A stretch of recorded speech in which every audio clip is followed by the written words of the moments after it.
Os fatores ideológicos e sociais que vêm pesando sobre crianças nos últimos anos. Condições de estresse e ansiedade em crianças, como na pandemia, e exploração de vulnerabilidade para fomento de agendas podem estar afetando jovens.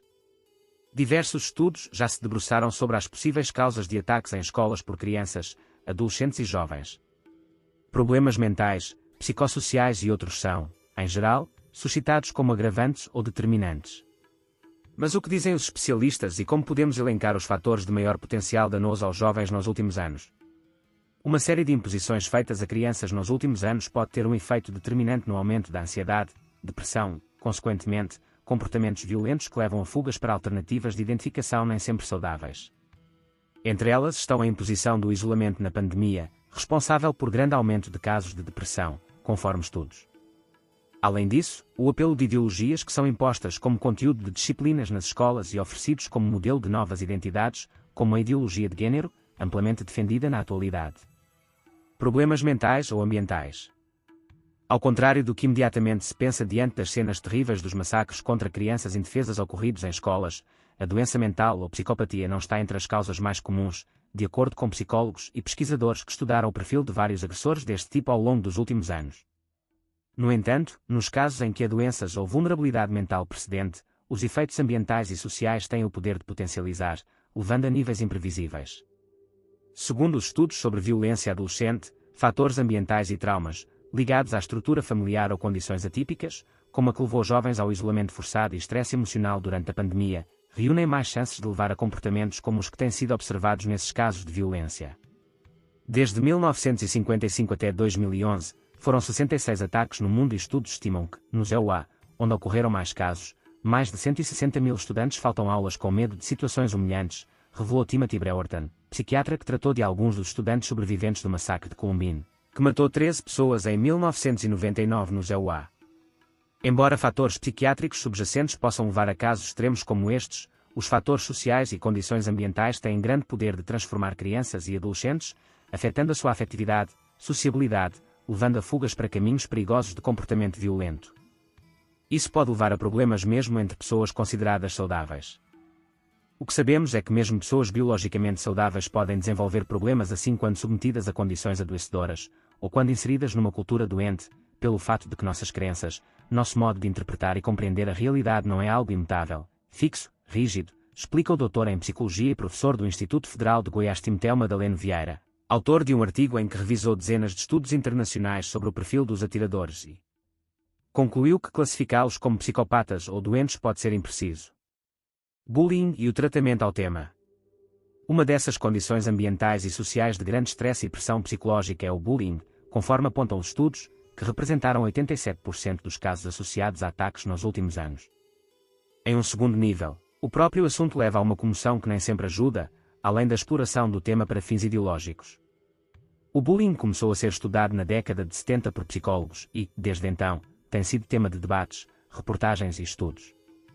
A maior atenção ao tema também produz efeitos nos jovens sobre a condição social de estudantes, o que antes de virar tema de estudo era visto com normalidade, em geral, enfrentado de maneira diferente.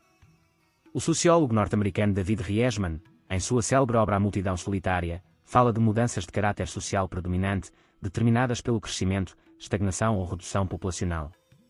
Segundo a sua análise, houve períodos históricos em que o caráter social era determinado de dentro para fora, com o chamado caráter introdirigido, o que deu sequência posterior ao que vivemos atualmente, o denominado alterdirigido, isto é, dirigido ou orientado pelo entorno social. Isso deu ao bullying um papel mais relevante na formação da personalidade. A temática do bullying foi apropriada nos anos recentes por agendas identitárias, que exploram situações de conflito, vitimização, para ampliar e avançar ações jurídicas de interesse dos grupos envolvidos a partir de um reforço ao pertencimento de novas identidades. Crianças e adolescentes se vêem no centro da questão, cujos efeitos psiquiátricos não são de interesse desses grupos ideológicos que exploram suas vidas, com reportagens, disseminação de vídeos e imagem, nomes e histórias de menores ou pessoas vulneráveis como forma de promoção de suas agendas. Pandemia. Entre essas condições sociais a que crianças ficam expostas, a ansiedade é um dos fatores de risco para o desenvolvimento de isolamentos, indiferença e comportamentos agressivos. A pandemia ofereceu grande condição para este tipo de problemas em crianças, que foram deixadas de lado em nome de um bem coletivo duvidoso, amparado pela politização de temas sanitários nos jornais. De acordo com um estudo publicado pela Faculdade de Medicina da Universidade de São Paulo, USP, uma em cada 4 crianças e adolescentes ouvidos apresentou ansiedade e depressão em níveis clínicos durante a pandemia. Isso significa que houve necessidade de intervenção e tratamento por especialistas, o que foi, porém, negligenciado amplamente durante o período. Esses dados foram apresentados à Comissão Externa de Enfrentamento à Covid-19 da Câmara dos Deputados, em junho de 2021, pelo coordenador da pesquisa, o psiquiatra de crianças e adolescentes Guilherme Polanczyk. A pesquisa monitorou a saúde mental de 7.000 crianças e adolescentes de todo o país desde junho do ano passado. Polanczyk salientou que a pandemia é uma situação de estresse que pode levar ao desenvolvimento ou ao agravamento de transtornos mentais em indivíduos suscetíveis. Os efeitos piores são esperados em crianças mais vulneráveis. Problemas familiares e ideologia em escolas.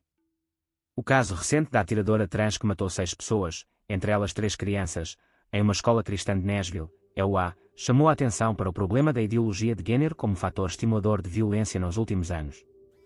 O ódio ao conceito natural de família, visto como raiz de preconceito e abusos, tem produzido frutos desastrosos ao longo dos anos.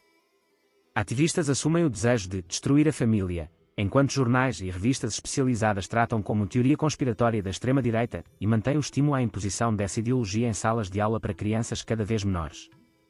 O desejo de remodelação da estrutura familiar natural também encontra eco na violência de género contra cristãos e famílias tradicionais, mulheres grávidas ou com crianças que são hostilizadas por gays militantes em ambientes públicos, entre outros problemas, começaram a ser verbalizados após o ataque em Nashville.